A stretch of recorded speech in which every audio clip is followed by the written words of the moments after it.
Wapres tahun depan tidak kesini lagi gitu. Kita di daerah aja. Karena kalau Bapak ada kesini berarti tidak ada banjir kan itu Pak. Itu Pak artinya Pak, solusinya Pak. Terima kasih. Lagi perbaikan ini udah tahu. Beginilah jadinya kalau seorang wakil presiden lahir bukan karena kualitas, tapi karena rekayasa aturan. Gibran Rakabuming, yang lolos syarat usia berkat perubahan undang-undang di era ayahnya sendiri, justru mempermalukan diri ketika berhadapan dengan rakyat. Saat seorang warga Bali menanyakan solusi banjir, Gibran tak sanggup menjawab. Mikrofon dilempar ke wali kota, seolah tanggung jawab bisa dipindahkan begitu saja. Inikah sosok yang dipaksakan jadi pemimpin muda bangsa?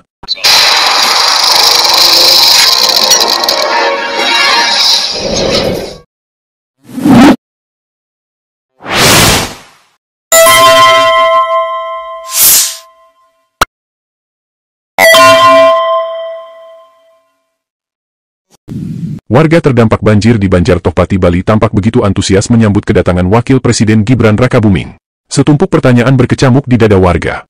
Mereka berharap, kedatangan penguasa nomor 2 di Republik ini akan membawa solusi bagi masalah yang tidak pernah bisa terjawab selama ini. Banjir. Ya, banjir selalu datang dan berulang setiap tahun. Pemerintah daerah seolah tak berkutik. Maka kehadiran pemerintah pusat seolah sebuah titik terang buat mereka. Seorang warga mewakili suara hati warga lain lalu bertanya, apa solusi dari pemerintah agar masalah ini tidak terulang setiap tahun? Ada begitu banyak anggaran penanggulangan bantuan sosial yang digelontorkan setiap bencana datang. Tapi kenapa pemerintah justru tidak memikirkan solusi agar banjir bisa dicegah? Dan jawaban Wapres Gibran Rakabuming pun cukup membuat kita geleng-geleng kepala. Ya, Pak. Ini kan semua yang terjadi, para pejabat daerah, bapak-bapak sudah banyak membantu kami, baik dari segi pembersihan, apa sebab kami ucapkan terima kasih. Dan juga atensi Bapak Wapres sudah mengunjungi kami di sini. Tapi yang paling penting Pak Wapres, biar tahun depan Pak Wapres datang lagi ke sini, tolong dong solusinya atas penyelesaian banjir ini. Itu yang paling penting Pak, karena ini sudah traumatik warga kami di sini hampir setiap tahun. Setiap tahun banjiran, terutama yang di kompleks Yulan Pak.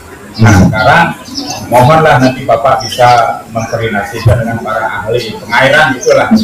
Karena sumber-sumber air sudah jelas Pak, cuma gorong-gorong hilirnya hanya satu. Sama itu Pak, sisi kedepannya harapan kami semoga Pak Wapres tahun depan tidak kesini lagi gitu.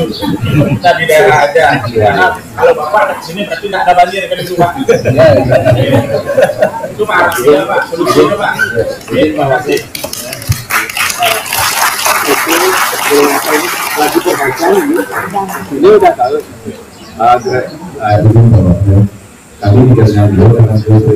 Warga bertepuk tangan senak bahwa ada seorang dari kelompok mereka yang mewakili suara warga menyampaikan unek-unek ke sang Wapres. Dan di awal pertanyaan, warga itu sudah menyampaikan bahwa pemerintah daerah sudah berbuat cukup maksimal, namun karena keterbatasan dana, masalah tidak dapat dituntaskan. Mereka berharap pemerintah pusat turun tangan dan memberikan solusi. Mereka ingin jawaban langsung dari istana. Sayangnya, alih-alih memberikan pandangan dan jalan keluar, Gibran justru melemparkan masalah ini untuk dijawab oleh wali kota. Bukan hanya mengabaikan pertanyaan dan harapan warga, Gibran juga tanpa malu-malu mengulang kembali jawaban wali kota, seolah dia melemparkan mikrofon hanya untuk mencari ide jawaban dari bawahan yang jauh di bawah jabatannya. Mobil yang masuk itu ada sampah penjualan sampai mobil Avanza. Nah sekarang kita lagi mengangkat Avanza ini 21 an. Artinya sebenarnya sudah ada penurunan drainase sudah kita kerjakan. Ya tapi karena sekarang ini rumahnya ini luar biasa sekali. Ya debit airnya sangat tinggi sekali. Itulah langkah-langkah yang kita jalankan dengan kota untuk berjalan ulang.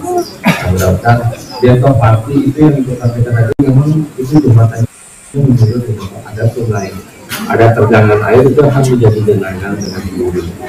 Itu sih yang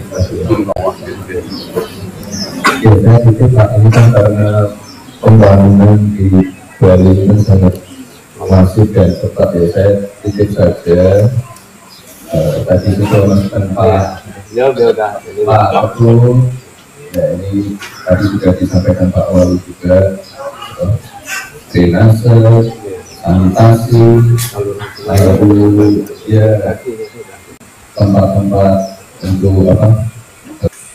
Dan disinilah kemudian kita bisa memahami, kenapa para pendiri bangsa kita merumuskan suatu undang-undang yang mengharuskan seorang pemimpin harus benar-benar dewasa, baik fisik maupun kematangan tingkat pendidikan. Dan setelah 80 tahun merdeka, bangsa ini di bawah pemerintahan Jokowi tiba-tiba mengubah aturan, mengkhianati kesepakatan para pendiri bangsa dan wakil rakyat. Undang-undang diubah untuk meloloskan seorang anak yang bahkan sekedar menjawab pertanyaan warga di desa pun harus menyontek jawaban sang wali kota. Tidak berhenti sampai di situ, Gibran menirukan gaya kepemimpinan bapaknya. Walau memberi bantuan, tapi mereka seolah tidak ikhlas kalau nama mereka dilupakan. Dengan menggunakan anggaran negara, yang bersumber dari pajak rakyat, menggelontorkan bantuan sosial atas nama pribadi. Dan setelah ini akan muncul pembelaan bahwa dana itu bersumber dari biaya operasional wakil presiden. Tapi pertanyaannya, dari manakah biaya operasional wakil presiden? Apakah dari gaji pribadinya? Apakah dari hasil usahanya? Tentu saja tidak, karena tetap saja bersumber dari APBN. Jika negara ikhlas membantu, kita punya lembaga penyaluran yang resmi yang tidak harus dilabeli dengan nama pribadi atau partai politik. Kita punya Kementerian Sosial. Kita punya Badan Penanggulangan Bencana. Kenapa harus mendompleng di atas bencana yang dialami rakyat sendiri hanya untuk mengejar popularitas?